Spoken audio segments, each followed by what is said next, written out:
তীব্র তাপপ্রবাহে এমনিতেই বিপর্যস্ত রাজধানীবাসী মরার উপর খাড়ার ঘা হিসেবে মাটি কাটা এবং ভাসানটেক এলাকায় বাসিন্দারা রয়েছে তীব্র পানি সংকটে। সব মিলিয়ে দুর্বিষহ জীবন।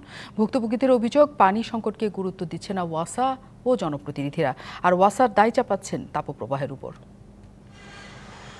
একদিকে রেকর্ড গরমে বিধ্বস্ত নগরবাসী, আরেকদিকে পানির সংকট। দুইয়ে মিলে চিড়ে চ্যাপ্টা রাজধানীর মাটিকাটা ও ভাসানটেকবাসীর জীবন। পানির দাবিতে বাসাবাড়ির সামনে অবস্থান বাসিন্দাদের।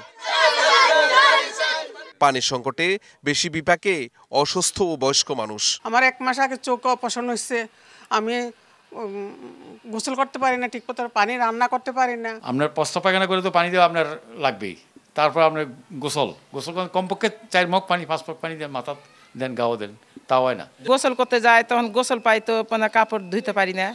ভুক্তভোগীদের অভিযোগ, ওয়াসা ও জনপ্রতিনিধিদের জানানো হলেও মিলছে না সমাধান।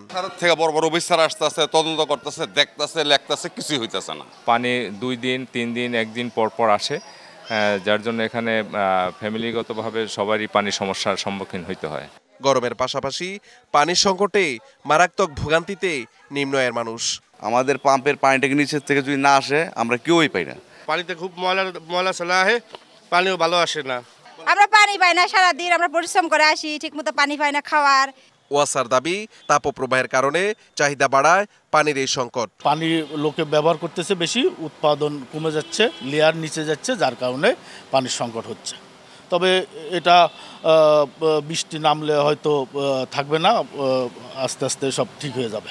বাড্ডা, নর্দা, বেড়াইত, ভাটারা সহ আরও বেশ কিছু এলাকা জুড়ে রয়েছে এমন পানির সংকট। মাহমুদুল হাসান আজিম, ডিবিসি নিউজ, ঢাকা।